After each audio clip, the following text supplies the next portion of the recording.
tardes. Pues nada, aquí estamos nuevamente y con un cachondeo que parece que continúa y que continúan intentando reírse de nosotros, aunque cada vez les cuesta más. No hemos tenido nada más que ver a nuestro amigo el presunto astronauta que ha salido de la atmósfera, ha llegado a la línea Cardón y ha sido la aventura de las aventuras. ¿Por qué hacen esas cosas? ¿Qué falta le hace? Y más a este señor, ¿qué falta le hace a hacer estas ridiculeces? ¿Por qué no nos han estado machacando con este vuelo espacial que nuestro tercer astronauta, pues bueno, es nuestro tercer astronauta tal y como lo fue Tony LeBlanc en aquella película del astronauta? Todos los fallos que ha habido de imagen, de aterrizaje, de todo, no concordaban, el número de ventanas que llevaba la cápsula con la que aterrizó luego. Cierto que si después de ese golpe salen con las piernas enteras en el aterrizaje, ya habrían sido superhombres, ¿no? Pero son cosas que no hay necesidad de por qué hacer eso. Quieren dejar bien claro a los terraplanistas, de los cuales no me considero, por supuesto, pero primero hay que respetarlos. No les den ustedes pie como les están dando con esto. Con esto les han dado más pie aún a que sigan hablando. Hay muchos más terraplanistas que antes, ahora mismo, y cada día más, precisamente por esto. Igual que les decía a los que salieron en el debate aquel de televisión, que el más sensato, que fue el terraplanista, dijo: pero vamos a ver, si todo esto es mentira, ¿por qué llevamos aquí una hora discutiendo si en 10 minutos habíamos acabado con ello? Pues lo mismo, porque interesa mantener eso y que ahora hablemos de estas tonterías, de estas historias, de estos viajes espaciales, que si dudamos de que existió en su día, existió esa carrera espacial y existieron aquellos alunizajes, no nos lo dejen más todavía en la cara, hombre, no nos tomen más por idiotas, no nos tomen con esas imágenes de risa, que la verdad es que era difícil que hubiesen superado aquellas de los Apolo, ¿no? Aquellas de los Apolo sin huellas en las ruedas, de los rover, con 1000 fallos, ¿no? 1000 fallos de postproducción o de producción en el momento. Y ahí las tenemos, ahí lo tenemos. ¿Qué es lo que ocurrió? Pues ¿qué ocurrió? Pues que a estas alturas ya estamos viendo que nada, porque si hoy con la tecnología que tenemos somos incapaces de mantener unas imágenes o hacer unos cromas en condiciones para que nos podamos creer las cosas, ¿cómo quieren que nos lo creamos?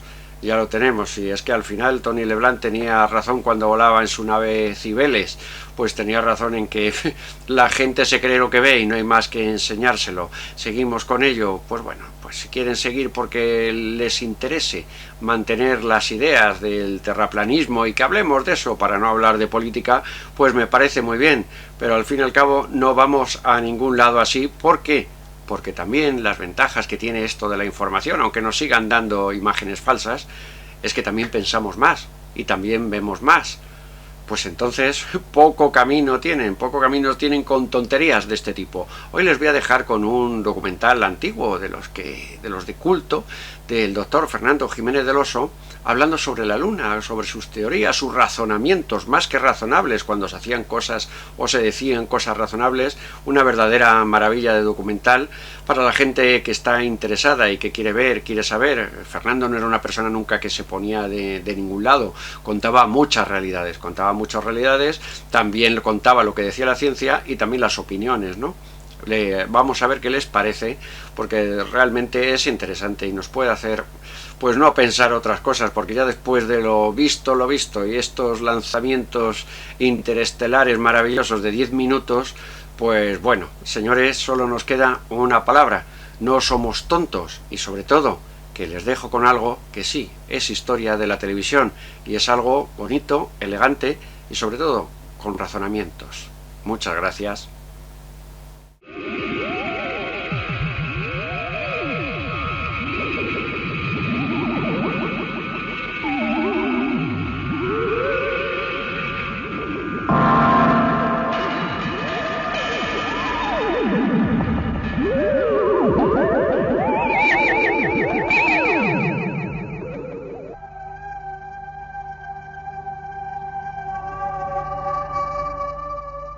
La Luna es algo familiar, cercano. Ha acompañado a la humanidad desde siempre, o al menos desde hace mucho tiempo. La sentimos como algo nuestro, y tal vez sea algo muy ajeno. tal vez esté ahí puesta por alguien, aunque esta idea parezca absurda.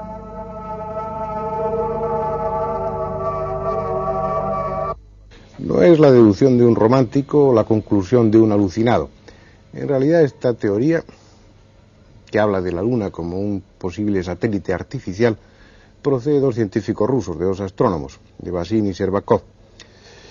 En realidad sabemos tan poco de la Luna, aunque esté tan cercana y aunque el hombre haya puesto allí su pie y pensemos todos que es ya un terreno conquistado, sabemos tan poco, insisto, que aún son válidas muchas hipótesis sobre la Luna, aunque parezcan tan descabelladas como esta de los rusos.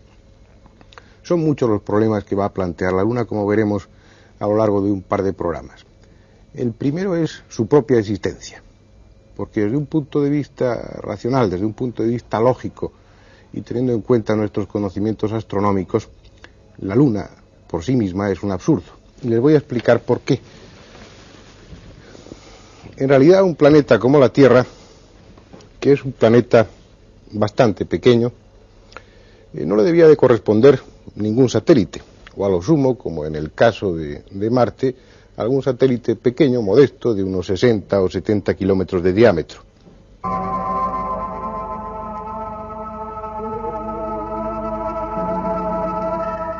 Sin embargo, en torno a la Tierra está girando un gigante, un monstruo de 3.473 kilómetros de diámetro, hasta tal punto que al conjunto Tierra-Luna se le llama sistema planetario doble.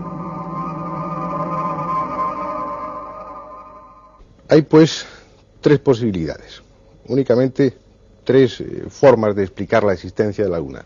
La primera sería que la Luna fuera una parte de la propia Tierra que en un momento determinado, por una serie de condiciones, se hubiera desprendido y se hubiera puesto en órbita alrededor de la Tierra. Esta es una hipótesis que dio en 1880 el hijo de Darwin, el célebre antropólogo. Es una teoría en la que ya nadie cree. No es posible explicarla desde un punto de vista astronómico y durante una serie de decenios sirvió, pero hoy en día, por lo que sabemos de la dinámica del universo, no es explicable. Cabe otra posibilidad, y es que la Luna y la Tierra procedan de una misma nube de polvo cósmico, que se condensara en dos masas. Sin embargo, hay una serie de inconvenientes para aceptar esto. Por un lado está la baja densidad de la Luna, que es aproximadamente un 60% de la densidad de la Tierra.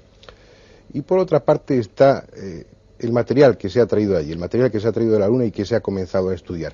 Un material que habla de una naturaleza, de una composición totalmente distinta, o al menos muy diferente a la composición no solamente de la Tierra, sino del resto del sistema solar.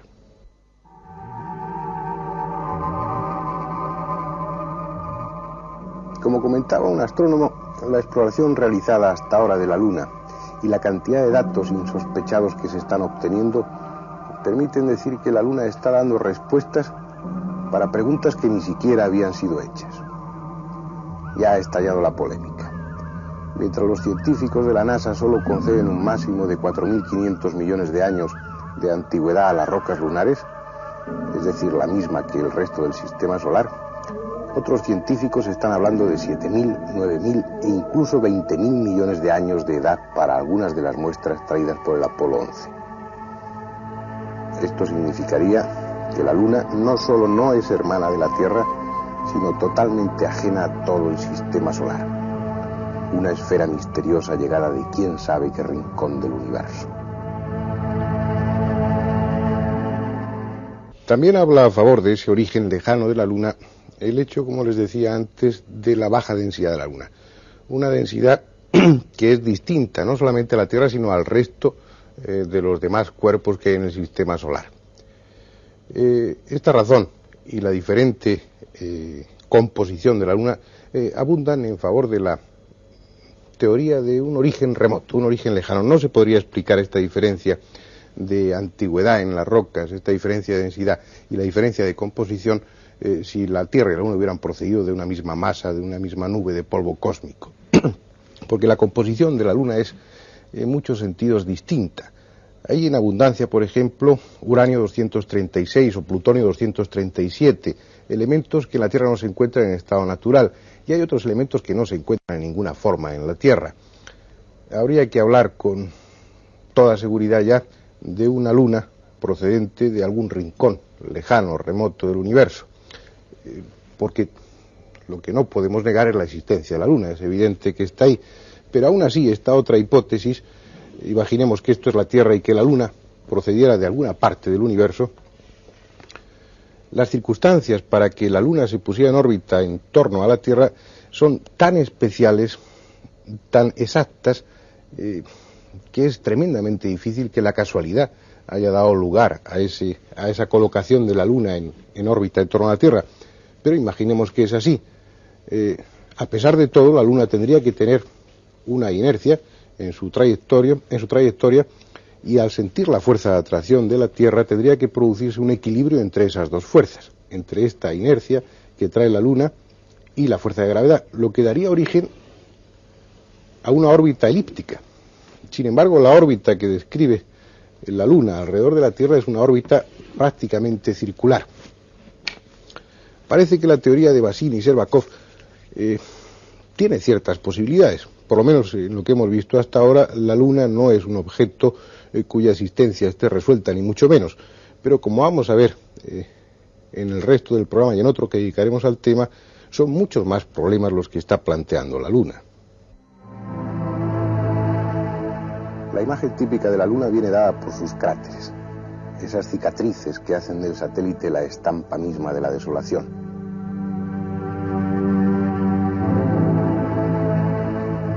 Y esos cráteres, tan conocidos, tan estudiados, son, a pesar de todo, un misterio. En primer lugar, habría que preguntarse por qué son tantos. La Luna ofrece una imagen erosionada, una especie de queso de Gruyère del espacio, un queso gigantesco. Sin embargo, en la Luna tenemos muy pocos de estos cráteres. En la Tierra, perdón. Habría una explicación. En la Luna no existe atmósfera, y entonces los meteoritos caen libremente con toda su fuerza y por eso abren tantos cráteres. Sin embargo, en la Tierra, la atmósfera formaría como una especie de pantalla protectora y los meteoritos se desintegran realmente al roce de la atmósfera. Al no poder traspasar esa cubierta protectora, llegan desintegrados al suelo o han perdido mucho de su masa y prácticamente no abren cráteres. Pero esto sería explicable para los meteoritos de pequeño tamaño. Sin embargo, en la Luna hay centenares de cráteres que hablan de meteoritos de millones de toneladas. Meteoritos que, de haber caído en la Tierra, a pesar de esa cubierta protectora de esa atmósfera, habrían abierto también enormes cráteres porque habrían perdido muy poco de su masa, muy poco relativamente de su masa, y llegarían aún así con un enorme tamaño a la Tierra y abrirían tremendos cráteres. Eso no sucede en la Tierra. Tenemos 4 o 5 cráteres apenas de tamaño grande y sin embargo en la Luna son centenares. Esa es una cuestión, pero hay más problemas en torno a los cráteres. Por ejemplo, se preguntan ustedes por qué estos cráteres que tienen tamaños tan grandes, sin embargo son tan poco profundos. Muchos de estos cráteres miden más de 100 kilómetros de diámetro. Esta sería la superficie de la Luna. Estas serían las paredes del cráter. Visto desde arriba tendría esta forma aproximadamente. Llama la atención un hecho, que a pesar de tener un diámetro, estos cráteres de más de 100 kilómetros, y que en teoría, o al menos en lo que sabemos de dinámica y de las tremendas fuerzas que se liberan con el impacto de estos meteoritos, debiera corresponder a una profundidad de a menos de 20 o 25 kilómetros. Sin embargo, la profundidad que tienen estos cráteres, a pesar de su enorme diámetro, no suele por lo general rebasar los 4,5 kilómetros, y eso contando desde los vértices de estos cráteres, desde las aristas. Y además, si ustedes se dan cuenta, el fondo de los cráteres sigue la curvatura de la superficie de la Luna. No tiene una forma cóncava, sino que es una forma convexa. Explicación. Hay una que es lógica. El tremendo impacto provocaría una rotura de la corteza, unas grietas por las que saldría lava del interior caliente, y esa lava sería la que cubriría el fondo de ese cráter. Sin embargo, es tal la cantidad de cráteres que la Luna, a pesar de que hoy la consideramos un mundo frío y que en su momento haya sido un mundo caliente, a pesar de eso, a pesar de sus mejores momentos, no habría tenido cantidad de lava suficiente para cubrir, para llenar tantos huecos.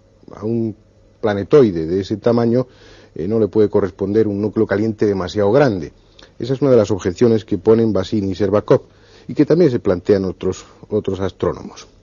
Ellos, los dos rusos, autores de esta teoría que estamos discutiendo hoy, sugieren la posibilidad de que esa lava estuviera fabricada artificialmente, ni más ni menos.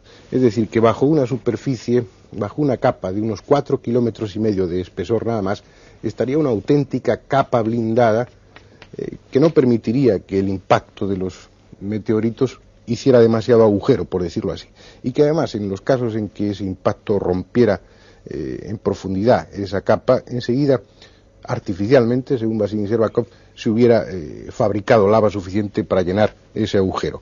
Insistiremos sobre la teoría de los rusos, pero además de los cráteres, la Luna está por sí misma, y huyendo de hipótesis más o menos sorprendentes, por sí misma está planteando otros muchos problemas también.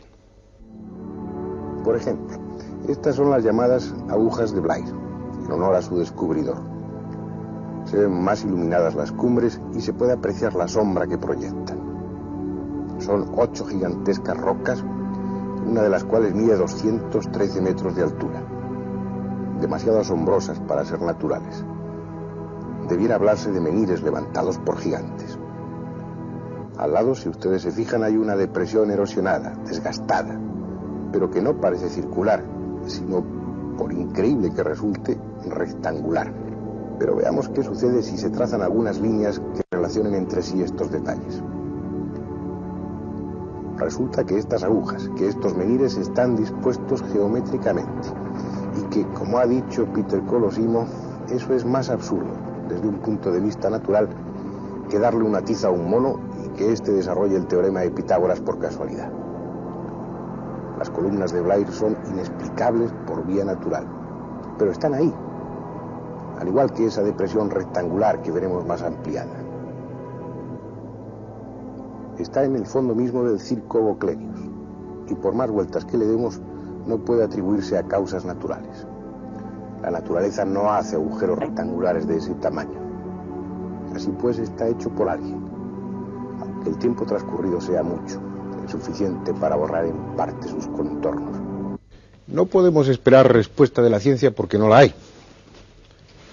Los astrónomos, los geólogos, lo único que pueden hacer es expresar su perplejidad. Habría que ir allí, donde están las cúspides o las columnas de Blair, como ustedes quieran llamarlo, donde está esa depresión rectangular, y excavar. Es lo primero que se haría si esos documentos aéreos se hubieran obtenido de una zona de la Tierra. Allí se habrían ido los arqueólogos y habrían comenzado a excavar.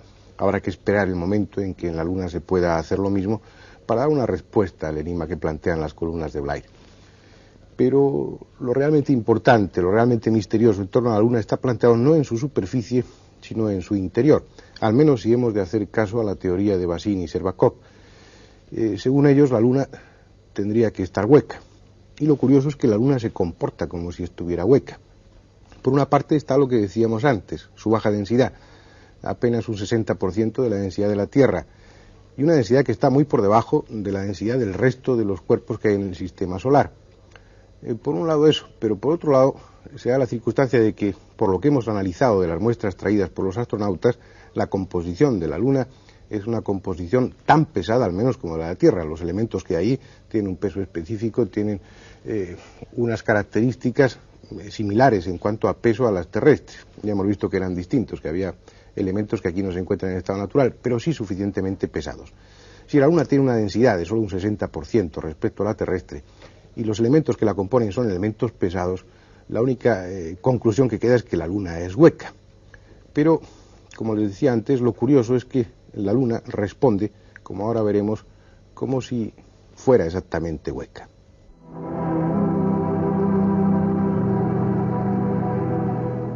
Entre el material colocado en la superficie lunar por los astronautas hay varios sismógrafos, y estos están recogiendo datos asombrosos. Cuando un objeto suficientemente pesado se estrella sobre la superficie, la Luna está vibrando durante horas incluso. Es decir, Las ondas no son absorbidas y amortiguadas como en la Tierra. La Luna responde como una especie de gong.